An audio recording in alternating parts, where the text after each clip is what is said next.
साधारणतः जो अंचल रे लंबा समय धरी वर्षा हुए नहीं सेठी किछि मात्रार वर्षा करिवार प्रयास करा जाए क्लाउड सीडिंग बा कृत्रिम वर्षा माध्यम रे किंतु दिल्ली रे वर्तमान जो परिस्थिति हेछि प्रदूषणर मात्रा अत्यंत उच्च स्तर रे पहुंची वेरी पोर एयर क्वालिटी कहा जाउछि वर्तमान दीपावली परवर्ती समय रे तेणु ये प्रदूषित पदार्थ वायुमंडल रे जमिकी रहिछि ताकू किभଳି तळुक अणा जीव सेथि निमंते कृत्रिम वर्षा र प्रयास करा जाउछि।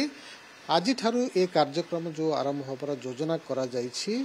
आसंता किछि दिन पर्यंत ये चलिबो। कानपुर रे गोटे स्पेशल एयरक्राफ्ट एथिपाई रखा जाइछि रेडी हेछि किंतु तार लक्ष्य होछि जेतेबेले विजिबिलिटी बा वायुमंडल र दृश्यमानता 2000 वर्तमान आज थिला किंतु खरा बेले 5000 पहुंचले क्लाउड सीडिंग प्रक्रिया आरंभ होबार लक्ष्य रखा जाइथिला। सामग्रिक भावरे प्रदूषण को नियंत्रण करिया पई ह्रास करिया पई दृश्यमानता वृद्धि करिया पई ये लक्ष्य रखा जाइछि किंतु एई परिप्रेक्षी आ गोटे उदाहरण आमे निश्चित भाव आलोचना करिबा। 2024 मसिया एप्रिल रे दुबई रे एई भली क्लाउड सीडिंग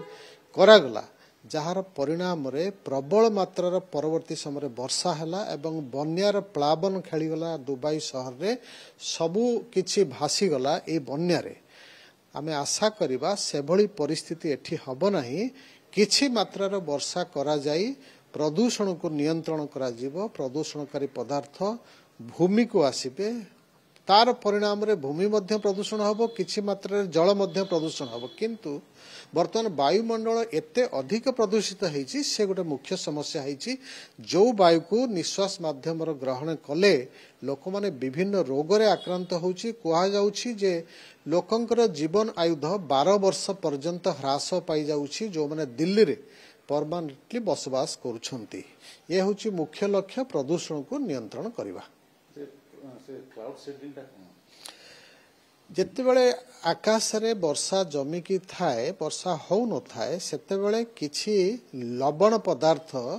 जेभଳି कि आयोडाइज्ड सॉल्ट हो रॉक सॉल्ट हो सिल्वर आयोडाइड हो ए सब लवण पदार्थ को मेघ तले बिंची दिया जाए जहा फल रे जो जलीय बाष्प मेघरे जमिकी रही से माने सम्मिलित हो बड़ बड़ बुंदा आकार रे वर्षा हवा को लागंती वर्षा सृष्टि हुए एवं तलकू से माने आसंती। तेणु जो मेघ जमिकी रही ऊपर अंचल रे से वर्षा भाव रे तल अंचल को आसिया पई एभली प्राकृतिक व्यवस्था करा जाए जो थरे मुख्यतः केतेक लवण पदार्थ रो व्यवहार करा जाय थाए आकु नियंत्रण करा जाए केते मात्रा लवण पदार्थ बिंचिले केते की वर्षा हबो आकु वैज्ञानिक माने जो पद्धति बाहर करचंती तार अवलंबन ने एभली कार्य करा जाय था केतेक जगह रे ड्राई आइस रो मध्यम व्यवहार करा जाय था। ये समस्त वैज्ञानिक पद्धति अवलंबन रे ताकु नियंत्रण करिकरी ए प्रक्रिया को चालू रखा जाए। वर्षा तो हेई पारे माने कृत्रिम वर्षा किंतु पार्श्व प्रतिक्रिया मध्ये परवर्ती अवस्था देखा दे पारे। देखंतु गोटिए समस्या को आमे दूर करिबा लक्ष्य रे ए जो